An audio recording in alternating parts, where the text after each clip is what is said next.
Olá, uma ótima tarde. Começamos agora a segunda edição do Agricultura BR para todo o Brasil. Você que está nos acompanhando pelas antenas parabólicas, no sistema digital, analógico, também você nos acompanha pela Neo TV no Paraguai e no Brasil, pela NET e Claro TV, nos canais 190 e 690 em todo o país, também pelo portal sba1.com, pelo Facebook do Canal do Boi, todas as páginas que levam o nosso programa. E a partir deste momento, você está nos acompanhando também pela TV Imaculada Conceição, com sinal aberto no estado de Mato Grosso do Sul.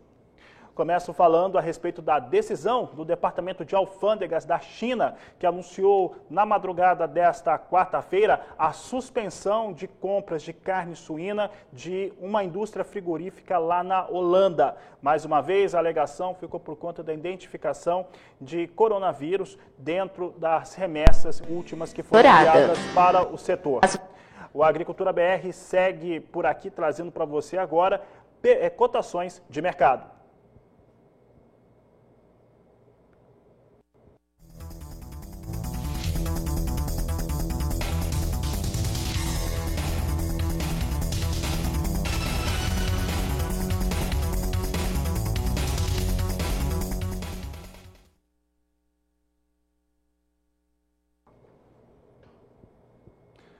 E por aqui eu trago informações a respeito de algumas propriedades rurais que têm lidado com os valores para a saca de milho, principalmente para a suplementação animal, que tem atingido valores bastante elevados.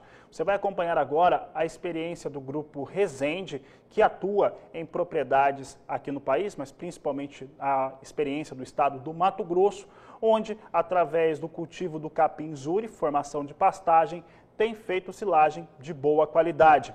É o que nós vamos conversar agora com José Ricardo Rezende, que fala conosco ao vivo pela internet.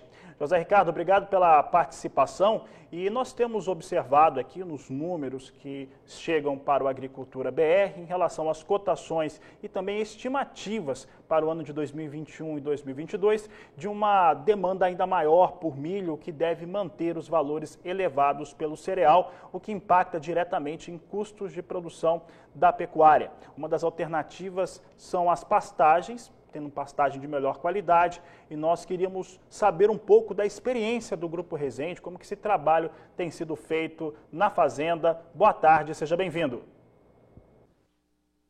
Boa tarde, eu que agradeço o convite, a oportunidade de estar aqui conversando com vocês.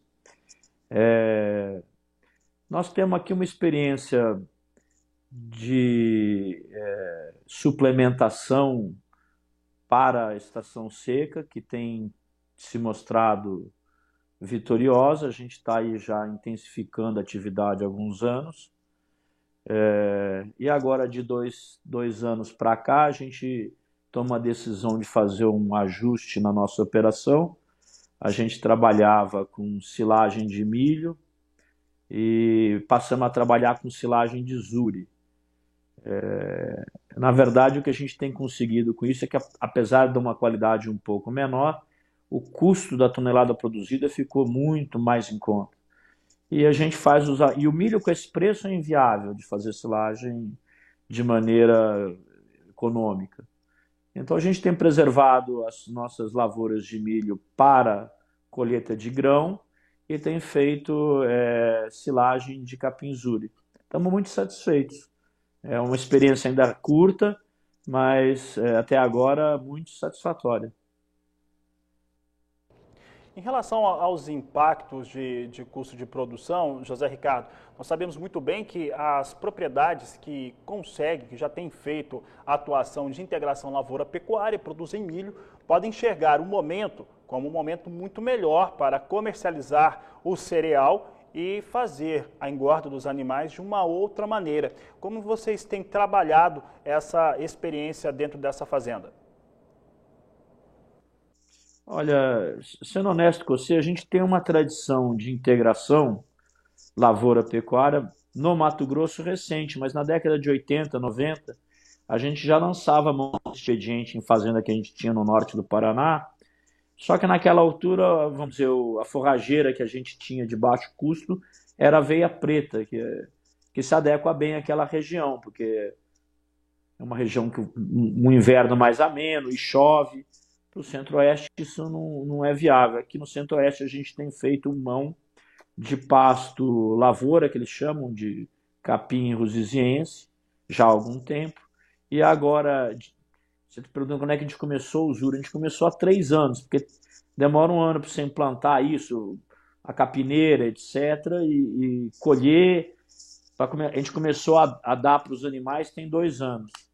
E a gente vem ampliando, porque os animais têm aceitado muito bem, o custo de produção é bem menor e a operação é menos nervosa. O milho tem um ponto ótimo de colheita, o capim, esse ponto é mais flexível, você tem mais dias de janela para colher.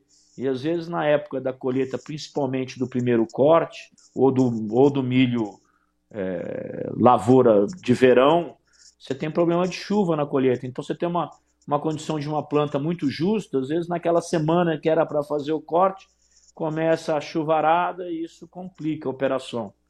E o Cosuri, uma semana a mais, uma semana a menos, ele tolera bem melhor esse tipo de contingência. José Ricardo, em relação ao comparativo de custos de produção, hoje é possível mensurar a utilização da silagem de milho, por exemplo, ou com a silagem do capinzuri, comparando uma a outra? É possível mensurar, mas isso oscila conforme o preço do milho, porque você tem um custo de produção do Zuri, e você tem um custo de produção do milho, e tem o custo de oportunidade, quer dizer, quanto mais barato, o milho hoje na nossa região, na nossa praça, está R$ 70 o saco. Fica menos da metade do preço, do custo, desculpa. Então, agora, depende um pouco de qual é esse preço. Para você falar em percentual, depende da comparação. No caso, o preço do milho nos últimos 2 anos está mostrando que a silagem de capim reduz quase pela metade o custo de produção.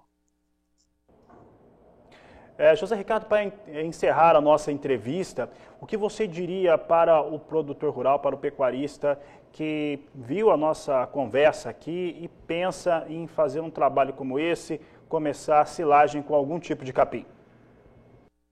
Nessa época que é verão, eu acho que o melhor sistema de produção é de arroba pasto. Eu acho que a silagem é uma coisa que entra mais para fazer o ajuste da época da seca, onde a produção do capim reduz acentuadamente. Só que a época para ele fazer a silagem é agora, primavera-verão. Ele tem que implantar as capineiras, são áreas que precisam ser corrigidas, adubadas, você tem que garantir a implantação de um bom estande de planta e tem que levar em conta que as máquinas de colheita de silagem exigem que tenha uma área limpa de pedra, de pau, de tipos de obstáculos que podem levar à quebra da ensiladeira. Mas garantido isso, depois você tem que fazer as adubações de manutenção. E o capim exige muito nitrogênio mesmo. O nitrogênio é uma coisa que você põe e o capim devolve. É impressionante. Ureia, sulfato de amônia, nitratos, são as fontes mais comuns. A gente tem conseguido em terra de cultura, porque também a gente tem essas estratégias em 2 situações muito diferentes. A gente tem em fazendas do Pantanal, com solos arenosos, e tem em fazendas ali em Jucimeira, em terra de cultura, com 60% de argila. É óbvio que as produções são diferentes, mas mesmo em terreno arenoso, o Zuri vem produzindo bem. E em 2 cortes a gente tem conseguido, nas terras argilosas, aí, colher em torno de 70 toneladas por hectare ano, e nas terras arenosas em torno de 50 toneladas por hectare ano. Eu estou falando em matéria original, tá?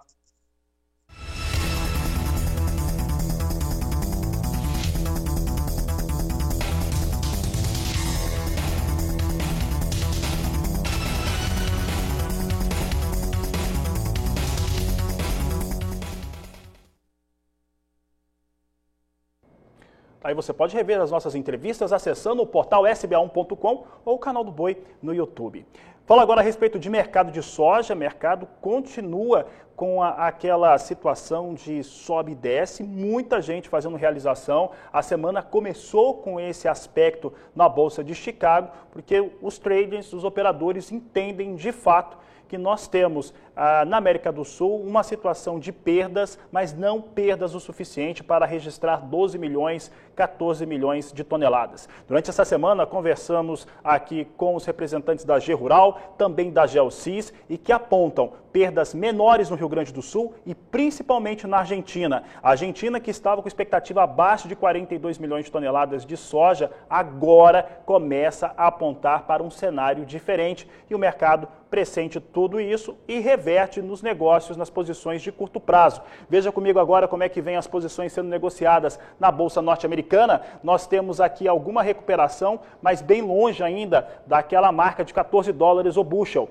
Mais curto prazo agora, a posição de março vem a 13 dólares 57 centes o bushel, sobe 0,1%, quase na estabilidade neste momento a posição de março, que também é o contrato de maior liquidez. Maio, 13 dólares 54 centes mais 2 o bushel, julho 13 dólares 35 centes mais 4 e agosto totalmente na estabilidade com algum viés de queda a 12 dólares 89 centes mais 6 por bushel, aí mais para viés de queda a posição negociada com soja na Bolsa de Chicago.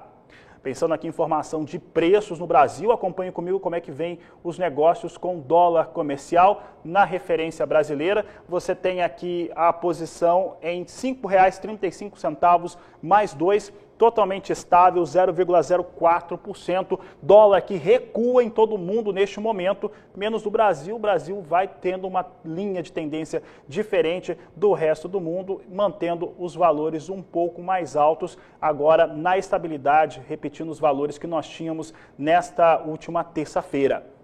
Acompanhe conosco agora como é que vem os valores de referência de acordo com a Grânus Corretora para os negócios nos portos de Santos e Paranaguá. Nós temos Santos e Paranaguá com entrega no mês de março a R$ 161,00 a saca de 60 quilos. É o que eu vou trazendo aqui para os produtores rurais de todo o país que estão acompanhando a Agricultura BR. Os valores têm cedido nesta semana. Esse aspecto é importante. Essa queda, ela reflete Chicago mais baixa, porque a América do Sul deve produzir mais do que aquilo que se estava prevendo, ou seja, a quebra é menor na Argentina.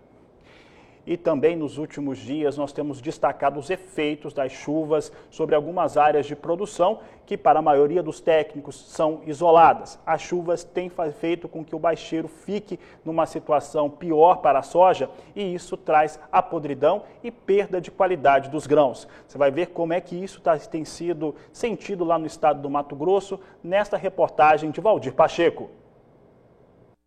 As doenças da soja estão entre os fatores que mais reduzem a produtividade da cultura e contribuem para o aumento dos custos de produção. Na safra 2019-2020 em Mato Grosso, surgiu uma anomalia nas principais regiões produtoras de soja que deixou técnicos e produtores em estado de alerta com o abortamento de sementes e o apodrecimento de vagens. Para a surpresa de todos, nesta safra 2020-21, o problema está presente nas lavouras, porém com mais intensidade. Nesta semana, nossa equipe acompanhou o trabalho da professora e pesquisadora doutora Solange Bonaldo no laboratório da UFMT, que vem identificando as possíveis causas do apodrecimento.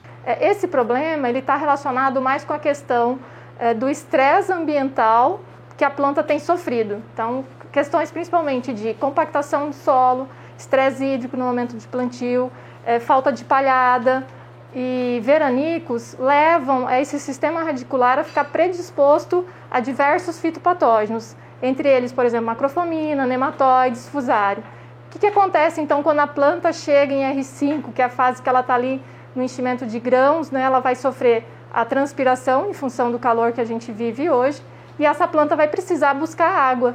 E ela vai para o sistema radicular, e esse sistema radicular está extremamente comprometido pela presença desses patógenos e ela não consegue, né, ter água suficiente para fazer o transporte, toda a parte fisiológica dela, e ela começa a abortar vagens e grãos. Segundo a professora, nas áreas em que o produtor tem um manejo com braquiária ou com escarificação para descompactação do solo, a incidência é menor. Mas precisa observar cada caso. Então a diagnose tem que ser feita para cada produtor com critérios, né, de observação bem pontuais de qual é o principal responsável por esse estresse hídrico que a planta tem sentido. Nas áreas de irrigação por pivô central, a pesquisadora observa o possível risco na aplicação hídrica durante o dia. Nessa safra de 2020 e 2021, nós começamos inicialmente a receber amostras de áreas de pivô, que seriam áreas em que não se observaria a questão de estresse hídrico, né, porque são áreas irrigadas.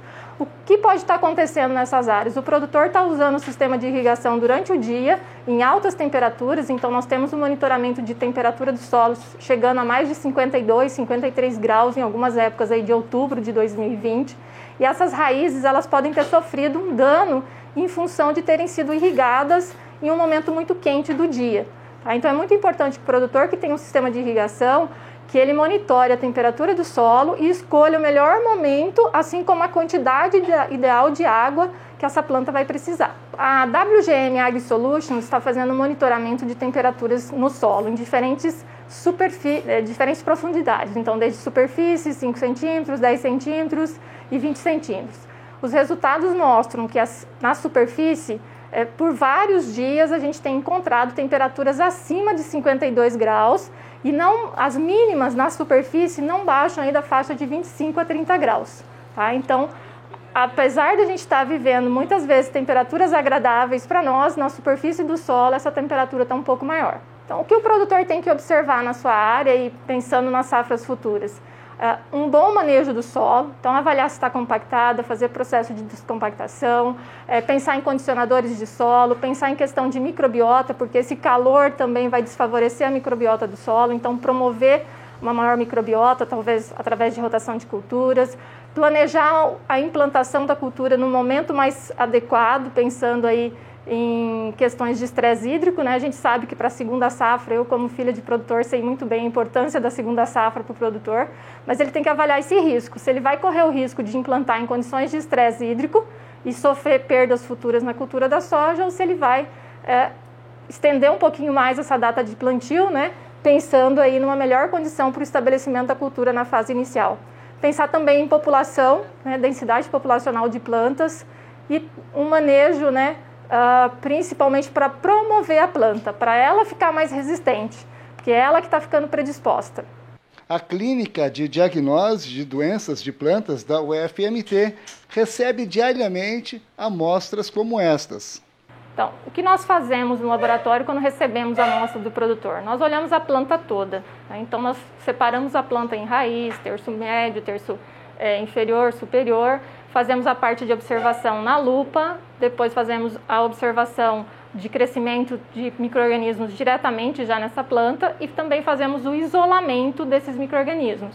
Depois disso, né, depois que esses micro-organismos crescem, nós fazemos a observação em microscópio para confirmar realmente quais são os micro-organismos associados àqueles sintomas que são encontrados nas plantas.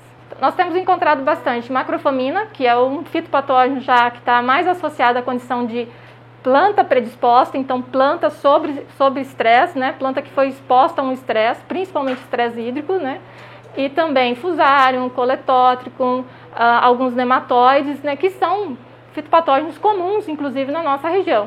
Só que quando a planta apresenta uma grande gama de fitopatógenos, eles não são a causa, eles são sim secundários, né? Principalmente quando a planta está sofrendo por um estresse hídrico ou por uma condição de solo desfavorável. O produtor que identificar essa anomalia na sua lavoura pode encaminhar as amostras para o laboratório da UFMT, Campus Universitário de Sinop, para análise, sem custo. De Sinop, Mato Grosso, Valdir Pacheco. Olha, mais informações do mercado da soja, mercado físico, mercado futuro, eu vou falar na tarde de hoje, na edição 3, a partir das 16 horas.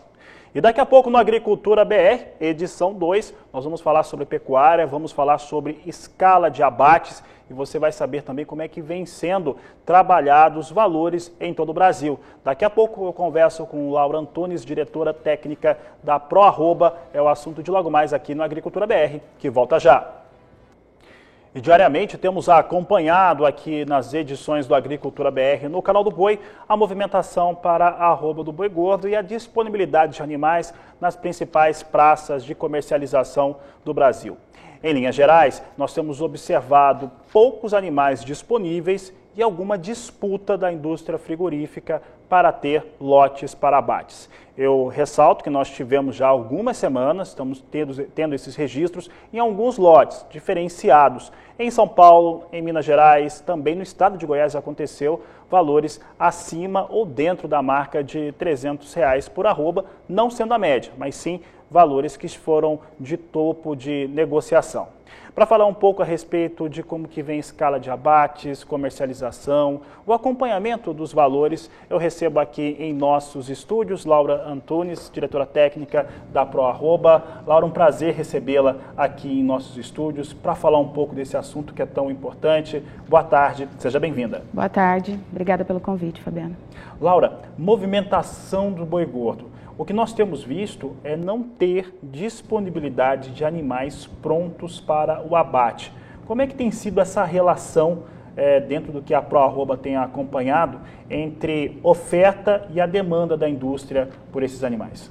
Bom, justamente, a escassez desse produto, né, que está norteando o mercado, então a gente já observa escalas dos frigoríficos mais curtas em função disso, dessa baixa oferta, algumas plantas fechadas, outras trabalhando no sistema de meia carga, né, ou trabalhando dia sim e dia não, com o objetivo de sanar essa demanda.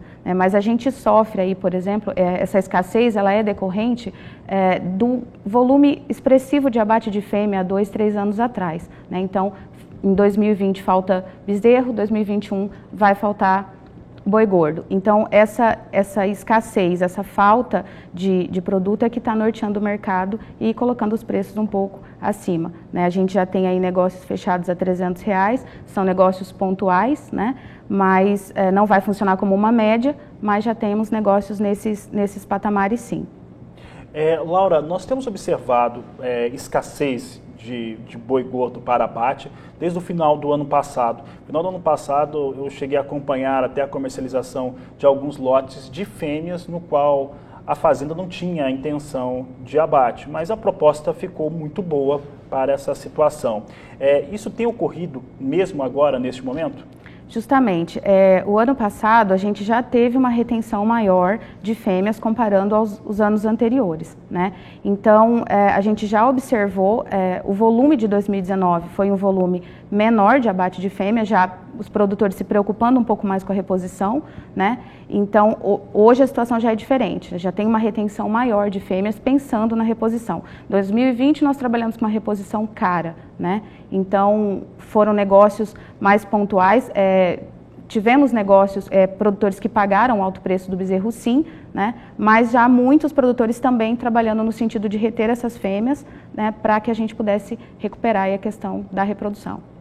Laura, pensando aí, fazendo uma correlação com os fatores de clima, com os fatores de disposição de animais, nós tivemos chuvas que atrasaram para chegar, isso prejudicou de uma maneira geral toda a agropecuária, a agricultura, a soja, atrasou o cultivo, aquela coisa toda, mas atrasou também o desempenho das pastagens no centro-sul do Brasil.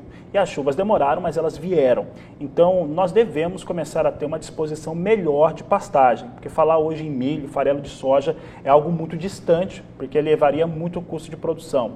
Com essa disposição melhor de pastagem, nós devemos ter um número um pouco melhor de animais entre março e abril para abates. Como é que isso deve atingir os valores que estão sendo propostos para a arroba do boi? Pois esse é um fator importante, para a gente considerar, no sentido de que o animal de pasto ele vai vir um pouquinho mais atrasado, e aí vai demorar um pouquinho também para vir esse animal de confinamento. Mas isso não deve impactar de uma maneira negativa ou refletir numa baixa. Nós vamos ter preço firme. Não vamos ter uma alta como nós tivemos no ano passado, alguma coisa em torno de 50%. Mas o preço é firme, A arroba vai se manter firme nos próximos... Essa é a expectativa, de preço firme, a gente não consegue visualizar aí baixa da arroba. Nós vamos ter sim uma frouxidão nas escalas, na oferta, nós vamos ter um pouco mais de animais disponíveis para abate, mas isso não vai implicar a ponto de o mercado interferir numa baixa muito significativa. Eu recebi durante o dia de hoje, eu anunciei em algumas mídias sociais a sua participação hoje aqui no Agricultura BR, e o G. Anderson, do interior do estado de Goiás, não tem enganado, catalão, mandou uma mensagem e ele perguntava a respeito dos custos de produção para a arroba do boi gordo, que não permitiria um valor de negociação para a arroba do boi gordo abaixo de 280, 285, que é mais ou menos o valor que nós estamos vendo no centro-oeste do Brasil de média, 280, 285, às vezes 290, no caso aqui do Mato Grosso do Sul.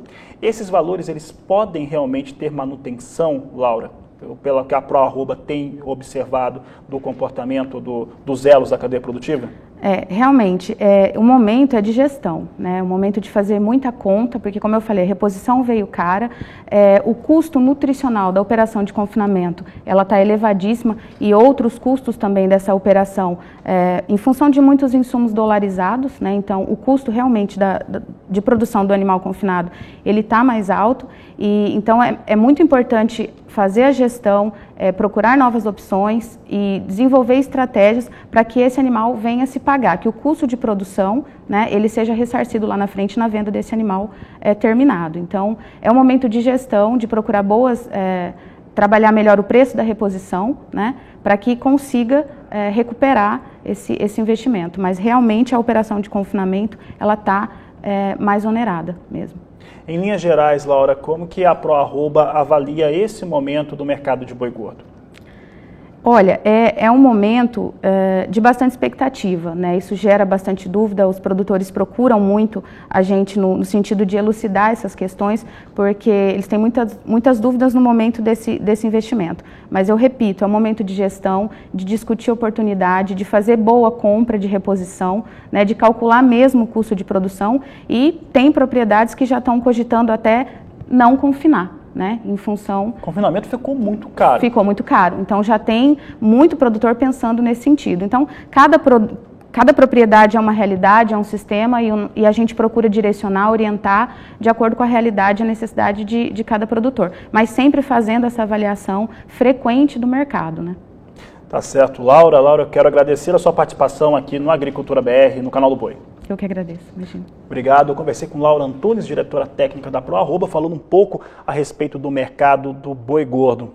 E olha, daqui a pouco no Agricultura BR nós vamos trazer a participação do professor Marcos Fava Neves e vamos falar também dessa questão muito polêmica ligada à ANEEL, que quer taxar a energia solar. E olha, essa taxação deve ocorrer mesmo, é o que você vai conferir daqui a pouco no Agricultura BR, que vai para o intervalo e volta já. O uso de energia solar aqui no Brasil. Olha, eu já adianto, eu vou trazer a partir de agora alguns pontos importantes até o final dessa semana. Isso está muito relacionado ao investimento, as vantagens que isso traz para quem fez o investimento em energia solar, seja em área urbana, seja em área rural, também a relação legal da geração de energia solar e a tal da proposta da ANEEL de fazer cobrança, né, tributar a geração de energia solar no Brasil.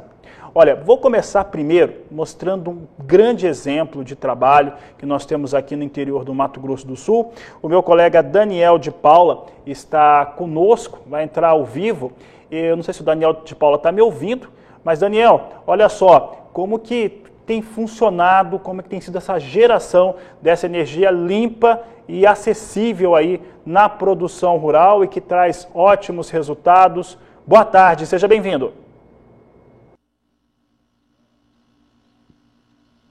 Boa tarde, Fabiano. No solão aqui, né, do meio-dia 45, praticamente 15 para 1 no horário de Brasília, aqui é quase meio-dia, em Maracaju, de onde eu falo. Estou aqui à beira da rodovia que liga Maracaju à cidade de Jardim, aqui no interior do estado do Mato Grosso do Sul.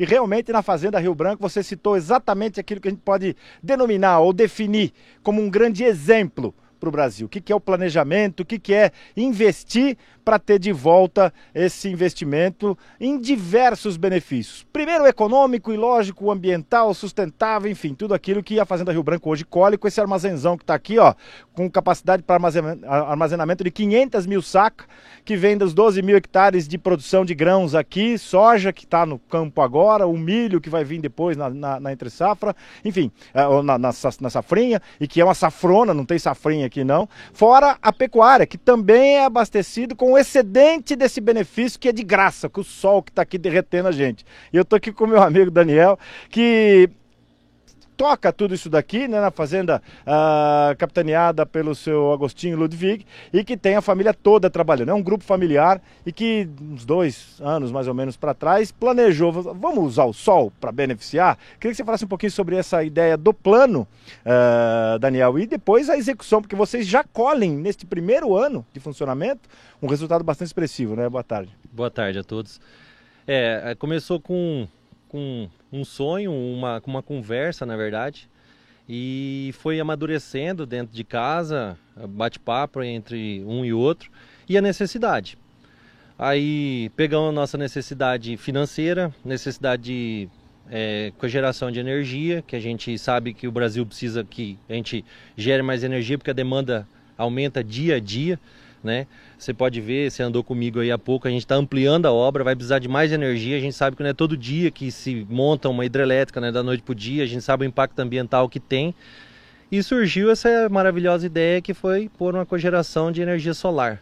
Nós dois estamos aqui suando, derretendo nesse sol do MS.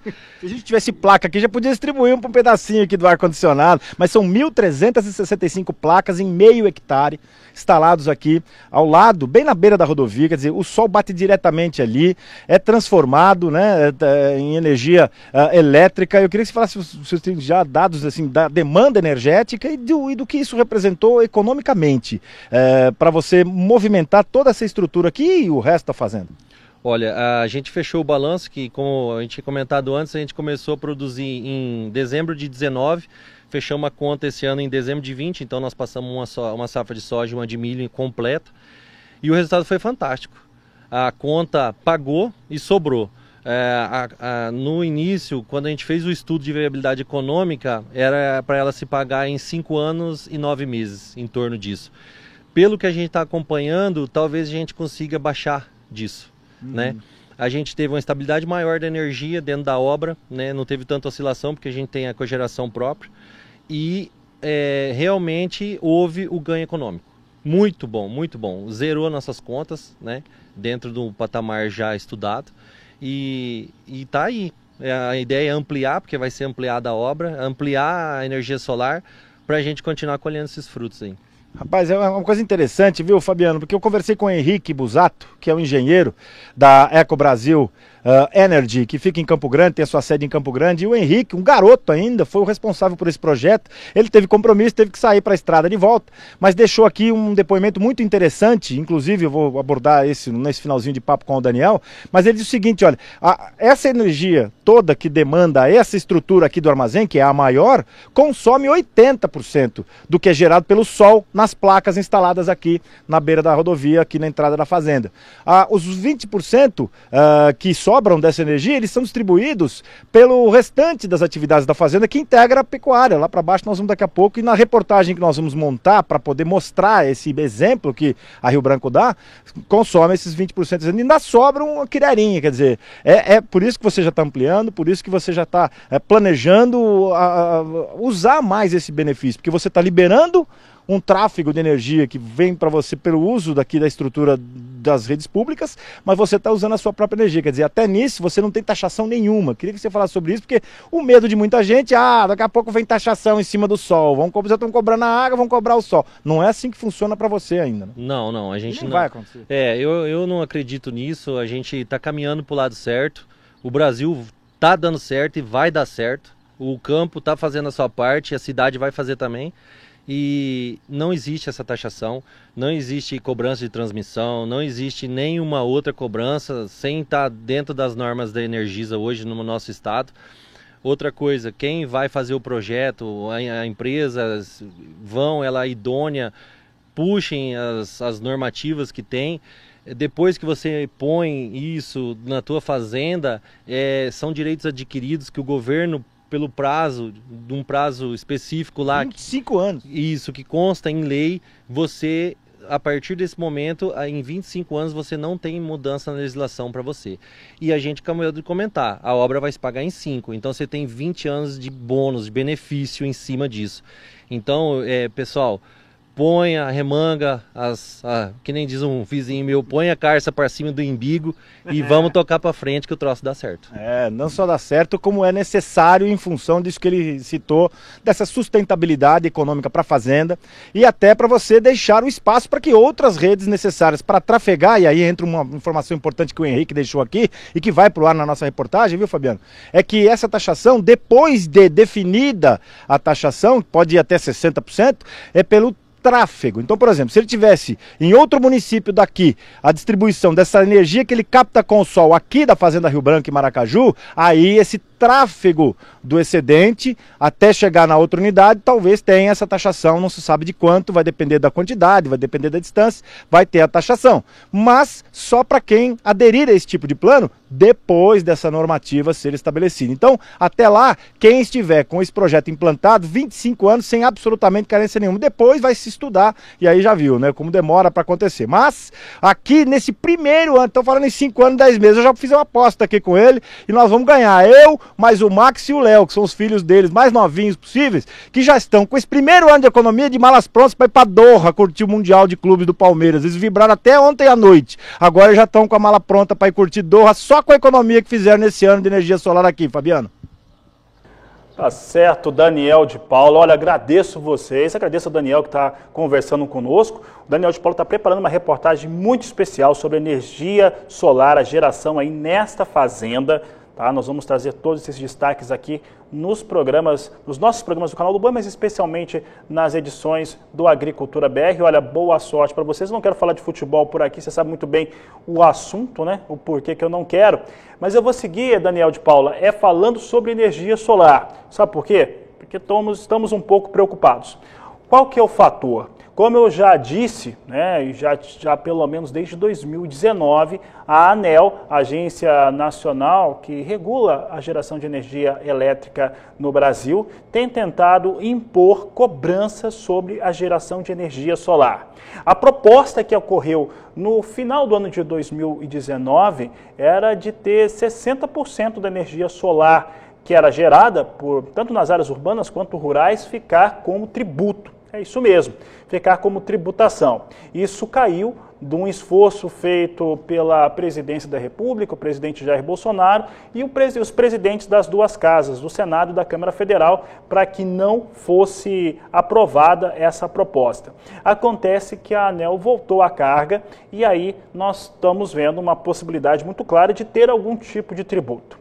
Para falar a respeito deste assunto aqui no Agricultura BR, eu vou conversar agora com o Guilherme Susteras, da Absolar, que é a Associação Brasileira da Energia Solar, para explicar um pouco como que isso está sendo trabalhado e como que tanto a associação quanto alguns deputados e também senadores têm defendido aí essa cadeia produtiva.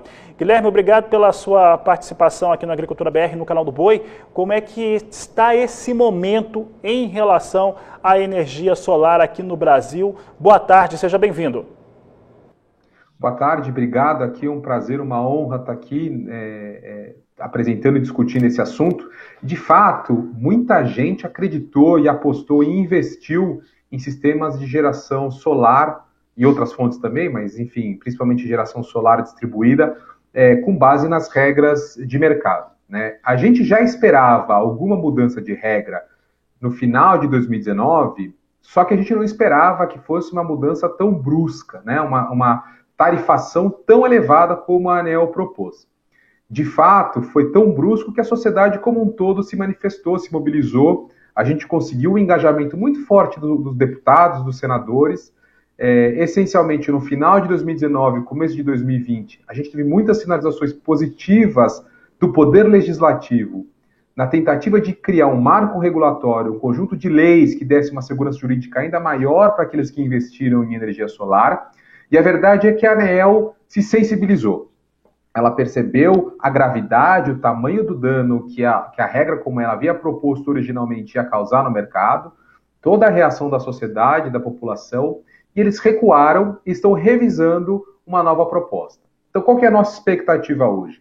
É que seja o Congresso Nacional, seja a ANEEL, que a gente consiga construir uma regra que seja, de um lado, equilibrada, então efetivamente, se houver alguma cobrança daqueles que têm energia solar, primeiro, só se aplique para os novos, então aqueles que já investiram permanecem a regra vigente, pelo menos pelo período de amortização do investimento, que é de 25 anos no caso da energia solar. Que a regra nova, ela entre aos poucos, não entre de uma vez, que ela tem um período de transição, para que o mercado vá se adaptando, se acostumando, e principalmente que não inviabilize os novos investimentos, e que seja o valor, efetivamente, que venha a ser cobrado, se vier a ser cobrado algum valor, que ele seja um valor justo, que ele de fato reflita o uso que os consumidores fazem da infraestrutura elétrica das distribuidoras. Então tudo que a gente quer é equilíbrio, sustentabilidade e que seja feito de uma forma, de uma transição muito previsível para que as pessoas que querem investir, as pessoas que já investiram, não se desencorajem, muito pelo contrário, continuem percebendo o valor de gerar sua própria energia. Guilherme, em relação aos impactos que isso pode trazer para a cadeia produtiva, que foi gerada aí de trabalhadores, de empresas, empreendedores, indústrias também, que se estruturaram para esse setor. Como que isso pode vir a impactar a cadeia produtiva? Estamos trabalhando com o governo no sentido de que qualquer mudança de regra não aconteça exatamente isso que você disse. Então, eu diria para você que se as regras viessem da forma como elas foram originalmente propostas no final de 2019, seguramente este seria o resultado. A gente perderia emprego, perderia investimento, perderia uma situação de destaque no mundo como a gente tem de fato. Estamos trabalhando com o Ministério, com a ANEEL, com os deputados e senadores, para que a nova regra, quando ela vier, ela seja de forma que não cause nenhum impacto, nenhuma disrupção nesse ritmo de crescimento. Então, estamos trabalhando para que uma eventual nova regra permaneça a atratividade do investimento na geração solar e, com isso, a gente continue trazendo todos esses benefícios econômicos, sociais e ambientais que a gente tem promovido no setor. Então, a resposta é, se a gente conseguir que as regras sejam justas e equilibradas, o futuro está garantido. Se as regras que vierem forem desequilibradas, sim, o mercado estará em risco. Obrigado, Guilherme. Olha, nós vamos voltar a falar desse tema nas edições do Agricultura BR desta próxima quinta-feira. O deputado federal Beto Pereira, pelo Mato Grosso do Sul, vai estar conosco aqui. Vamos discutir esse assunto. Encerra essa edição por agora. Nesse momento vou encerrando o Agricultura BR, porque na sequência você tem mais um grande evento, mais um grande leilão aqui pelo canal do Boi, leilão Marcelo Fará e convidados, trazendo sempre grandes oportunidades para você. A todos uma excelente tarde, um grande abraço e até mais!